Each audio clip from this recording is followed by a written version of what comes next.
It started chaos erupted during the City of Johannesburg's tender briefing. A company stormed the sitting to voice their grievances. They say they were promised that they would own their own buses, but the City of Johannesburg is now tendering the Rea Vaya. eNCA's Nqobile Madlala joins us now live from Soweto for that story to give us an update. Nqobile, just tell us, how did we get to this point? Well, Masejo, it seems 12 years ago, from our understanding, is that these families owned their taxis and they were business people. But they were then told that they needed to be part of the city going into the 2010, and there was a fever and they needed to make sure that the transport was all right on the road. And they were then asked to then hand in their permits as well as their taxis to be part of the Rea Vaya. They tell us now, Masejo, that they own shares in the Rea Vaya and they've been servicing the debt for 12 years. Now, in this year, almost 12 years, because it ends in January. Now, this year, they're hearing that they're no longer going to be benefiting from the Rea Vaya, but now it's going to be tendered, which is a problem, of course, for them because they've given so much, including their permits as well as their taxis. A lot has happened to them. In fact, if you speak to some of them, they tell you about how their families have been affected by what occurred back then. And so this is something that they thought they were going to inherit, something they were going to keep in the family, but now it's not the case. As a result, they came here in the briefing and stormed and basically stopped the tender briefing of the Rea Vaya with the hope that they can be considered and can be listened to by the government. But I want to speak to now so here he was in the beginning, who was speaking on behalf of all these businesswomen and businessmen, the families that are here. I want to hear from you, what is it exactly that you want the government to do in order to assist you? Thank you very much, Nqobile. All we are pleading from our government is to reconsider how the process was started, when our people gave everything that they have, the permits and the taxes, and they were introducing the PRT as a part of economic transformation agenda. Now, after 12 years, our people are being told that we are going to put this thing on tender because the legislations said so.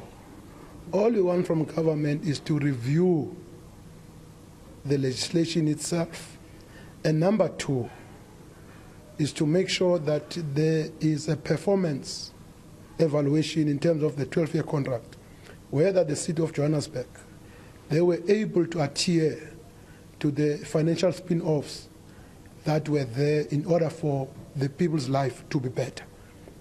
We are saying to government, let's sit around the table, park the issue of the tender aside, considering that within these 12 years, Section 37 of the Constitution was invoked in terms of the Disaster Management Act. Now we are saying, contrary to implementing the Section 41 of 2009 NTLA, consider Chapter 2 of the Bill of Rights, consider Section 36 of the Constitution that protects the rights of those men and women that will be stranded on the 1st of February 2023, if Biotrans shareholders are not going to be part of the Rea Vaya. Well, I mean, one can say already the tender processes have already begun. If there was already a briefing, what does that mean for the people then? Because even though you are saying and you're asking for this, the tender processes are started. Anything that violates the constitutional right of individuals, the court of our country will come in for us. And secondly, the City of Johannesburg,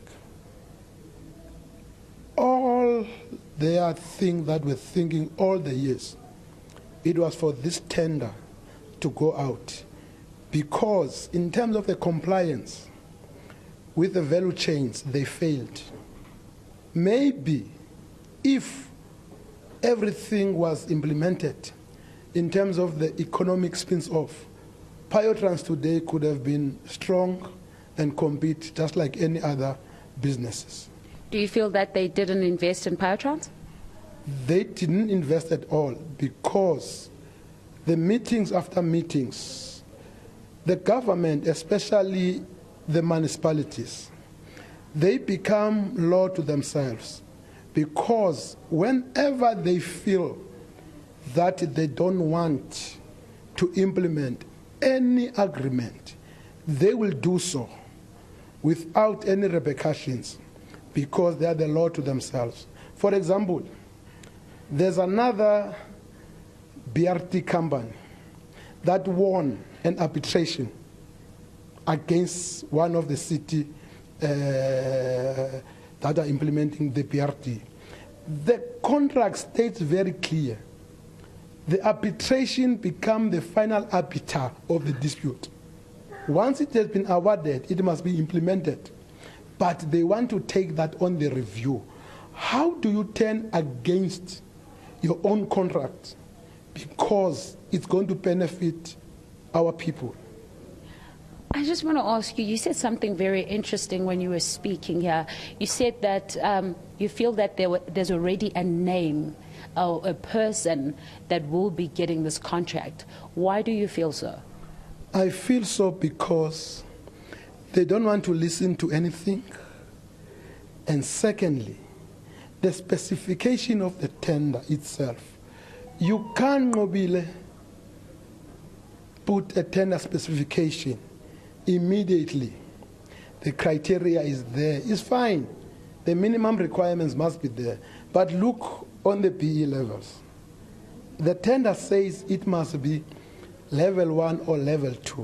What about level 3 upward? It means you discriminate against those companies who don't have level 1 and level 2.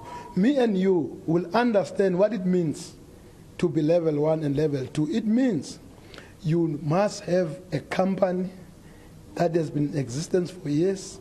It has a financial muscle in terms of the skill development program. It has a social responsibility program that counts to their scoring.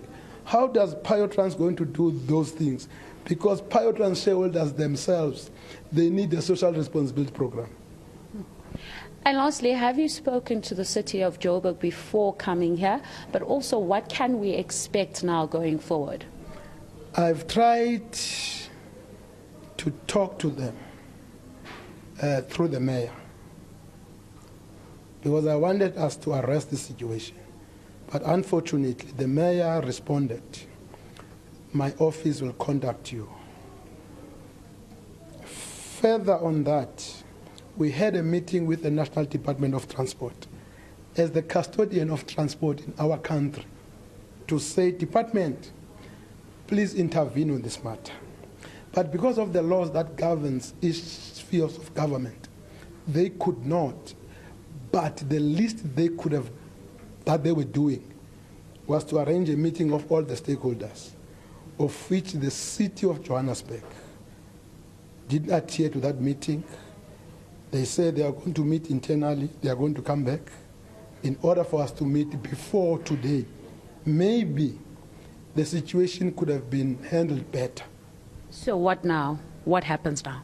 Now, at Sabrata, we have appointed a firm of lawyers to challenge this tender in the first place, but more importantly, to challenge the outcomes of 2009 National Transport Land Act, Section 41, because it doesn't bear the fruit it was planned to do in terms of economic transformation.